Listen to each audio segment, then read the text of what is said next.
The home inspection is one of the most important steps in buying a home. Home inspections give buyers the opportunity to discover if their new house or condo has serious defects before they buy the property, which can end up saving them from making a costly mistake.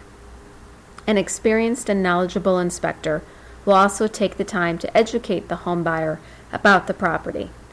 Home buyers often walk away from the inspection impressed with the sheer amount of knowledge they gained about their new home and how to take care of it.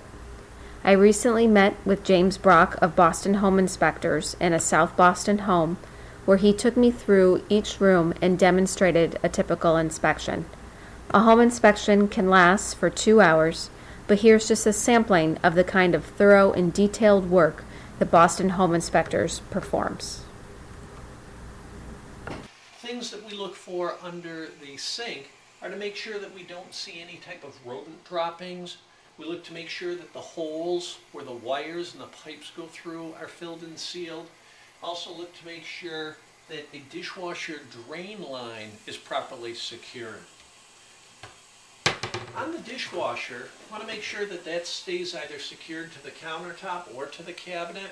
Also, the gasket around the door, want to wash that on a regular basis to prevent food particles or mineral deposits from building up and causing a leak. So we'll take the temperature of the water. The water temperature is 117 degrees, which is fine. You don't want it more than 125 for children or people scalding themselves. We're going to test all of the outlets in the kitchen to make sure that they are wired properly. These outlets are called GFI outlets, the outlets with the test reset buttons on them. GFI stands for ground fault interrupter. If you've ever touched a wire and gotten a shock off of it, that's electricity passing through you to ground, and what the GFI will do is that will interrupt that flow of electricity and protect you from getting electrocuted. So we can go through and test those to make sure that they operate properly, and these do. In a bathroom, one of the things we want to make sure that all the fixtures are secured to the countertop. For example, this one is loose on the hot water side. Also, if you notice a pressure difference, when I operate the cold water, you can see that the pressure is high. When I turn the hot water on, there's low pressure. So it could either be a bad valve, maybe a shut-off valve is turned off, or problems with the pressure for the hot water in the building. We also want to make sure that the sink stopper operates. So in a shower, we want to look to make sure that the joint between the tile floor and the fiberglass surround is sealed so water doesn't penetrate down and cause any deterioration.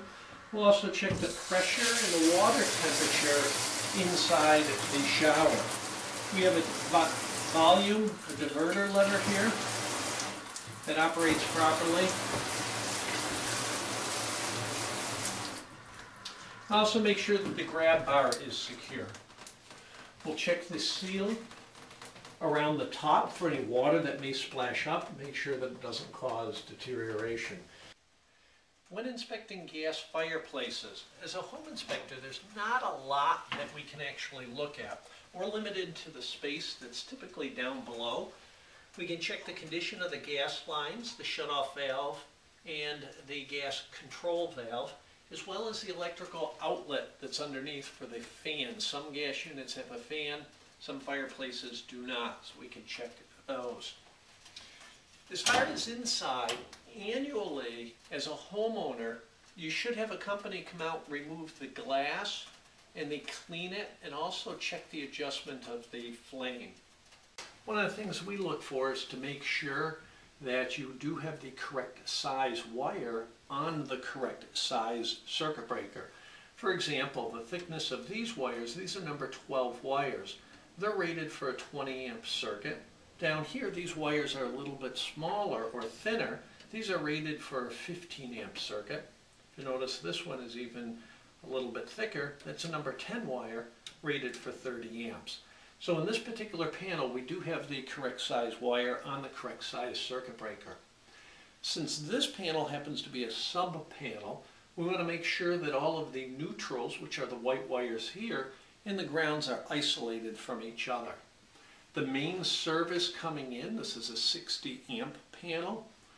It is aluminum service wire, and the aluminum service wire does have the corrosive inhibitor paste on it, and it's all copper distribution. So the wiring inside this panel looks good.